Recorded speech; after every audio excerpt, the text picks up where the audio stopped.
Hey, didn't really want to do this, so I decided I literally wrote it out, and I'm just gonna kind of reel it off as follows.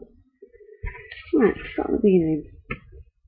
Hi, I'm Edie, and this is my story. 2008.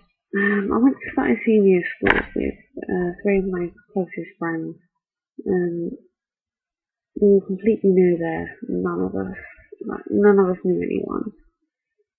So it was a new start. We thought, go for it. Yeah, I'm not sure if it was the best or worst decision of my life, but yeah, oh well.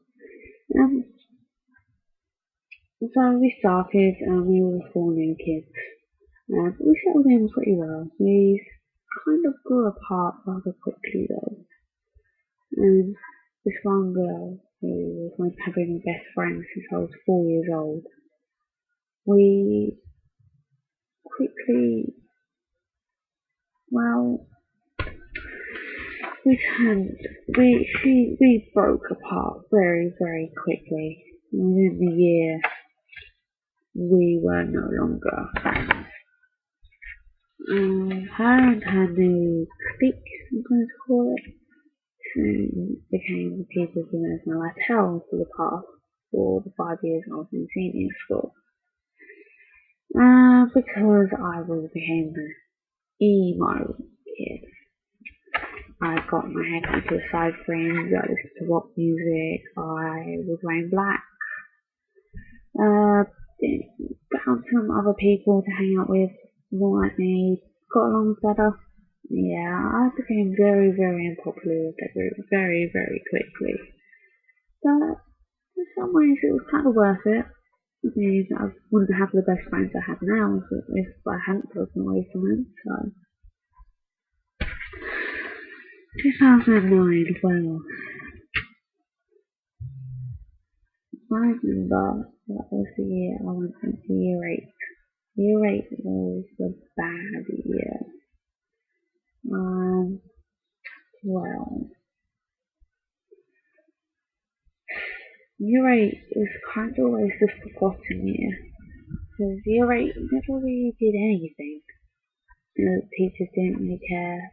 I mean, you weren't the new kids, and you weren't getting ready to take your GCSEs, so nothing ever really happened. That was not a good thing for me. I think, but in my small group, I was literally shoved into the corner and forgotten about. And the worst thing, I think, for like a human being, within human nature, is to be ignored. So a lot of people felt familiar with me, and they were just like acting out. And I used to watch and get into trouble, and I knew they were nice kids, but I couldn't do anything about it. I was the weird emo kid. And I got called a lot of names, anything like emo, cutter, got told to kill myself many times. Got shoved around, shoved into a couple of walls, punched up a little bit. I think the worst stuff was the stuff that was put on my Facebook. That I got called a lot of stuff on Facebook, and I couldn't just delete it. It was, when you get messaged by them people 24/7, it gets quite overwhelming very quickly. I didn't know what to do. And I think what made it worse was that everyone ignored it completely or told me to ignore it. The worst thing I did was, I think, not telling what was really going on. I mean, even the teachers at staff shoving me around in the corridors just ignored it because they didn't know whether they were actually bullying me or whether just mucking about. So I should have told them earlier, but I didn't. So that, to me, that felt like the teachers did nothing. They just let it happen. They didn't care. No one cared. I just felt like I had no real friends who actually gave a shit about me, and I hit a very low point. Year 9, summer, sports day was the day. I think started cutting up my arm, well, scratches at this moment in time. And I was wearing arm warmers, and my friend Natalie took notice. She came over and was like, "Why are you wearing arm warmers? Because, it's like 30 degrees out here, you're gonna boil there." So she made me take them off when she saw the cuts. And she was like, "Why did you do this, Evie?" And I was like, "Because I didn't know what else to do." And it helped. It made me feel better inside. So she made me promise and I'd never do it again. And, well, I'm not very good at keeping promises. So, yeah. And I didn't stop. That November that year was the worst time period for me. I felt like utter rubbish. I felt like I was nobody, that I had nothing. I let myself go. I didn't bother with showering. I couldn't be bothered to. I couldn't get out of bed in the mornings. I didn't want to go to school. My grades were slipping. My cuts were worse. And one of them, I blacked out for about half an hour because just the blood and pain, and I didn't care. I woke up and I was like, why aren't I dead? I wanted to kill myself, and I didn't care what people thought. I thought no one wanted me around anymore. That is a feeling that no one should ever have to feel, that no one would want me around.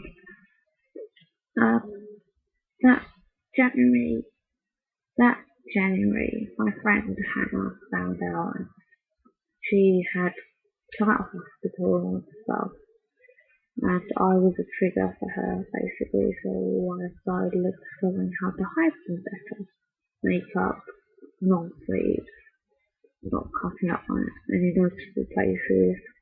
I'm really sorry if this is a trigger for anyone, by the way. I'm not encouraging this at all. Yeah, anyway. Later on that year, March, I met my first boyfriend. He meant the world to me. I thought he was the most perfect human being on earth. He was the first, let's just go with that. The only problem was that he had problems. He was a cutter, got suicidal, worse than me. But I don't really think we were any good for each other in that sense. We fought a lot, and we cut over the fights that we had, both of us would. We were triggers for each other. And then we made a suicide pact. The suicide pact was essentially what I thought it was. A way for me to keep myself alive. That's what I thought it was. But over time, I realised that it wasn't. I was just scared to die alone. That was the only reason I made it to the beginning. But the only problem was that he didn't want to.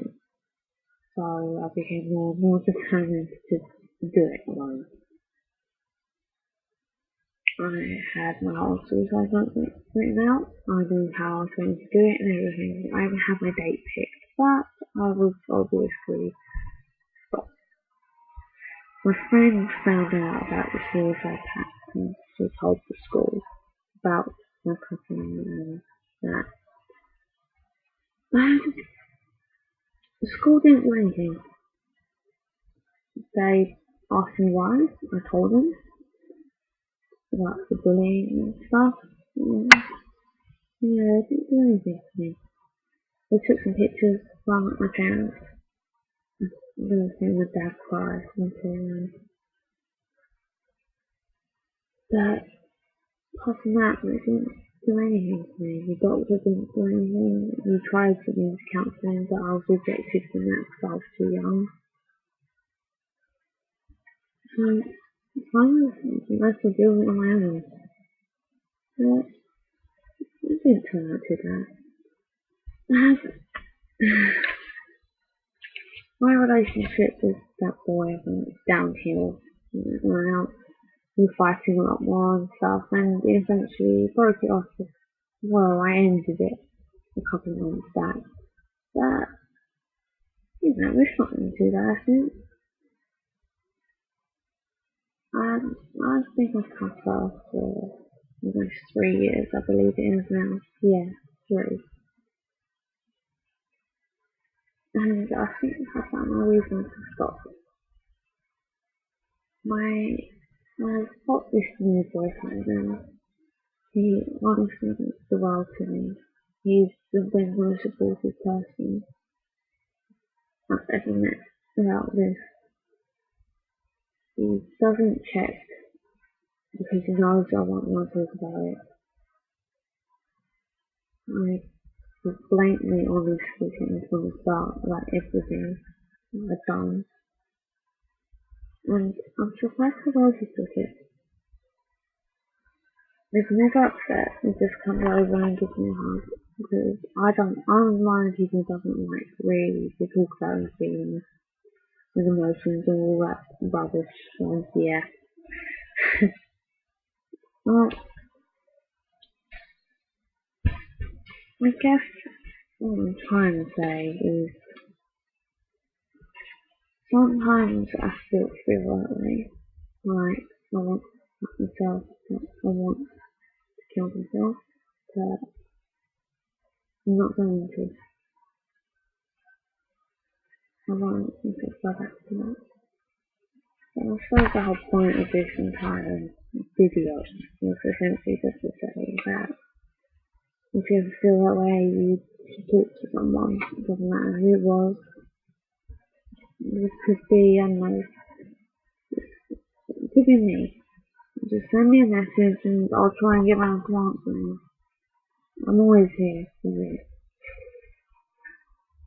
Just if someone was there for me when I needed them. So I'm going to be that person for you. I want you to stay strong for me. I want you to keep your head up high and just go over all the haters. Just ignore them. Their comments shouldn't mean anything to you. They're jealous of you. They only want something that you have. Not to sound cliche. I've got some numbers I want them to write down for me. Because these people help me a lot. Surprises me now. The first one is Childline. These people help me the most over the internet and over the phone. The number is 0800 1111. Okay? Second one is Hopeline UK. These are only numbers I can use in the UK, by the way. I'm sorry, but I couldn't find any American ones which I wanted to use, but I'll try and find them at some point and post them as well. This Hopeline is 0800 068 4141. The final last one is Get Connected. Their number is 0808 808 4994. I want you to write them down for me and just keep them in like your purse or your wallet or your phone or whatever. If you ever feel like utter crap, then just give them a call and explain. They're not doing what they're there for. They're there to help you. You know? Just drop me a message or something. I'll always try and get back to talking to you, I promise. I've learned to keep my promises. So, that's my story and that's my, message to you. I love you, okay? Even if you think no one in the world loves you, you know that I love you. And I don't want you to forgive me. Okay? Promise me that. Good night.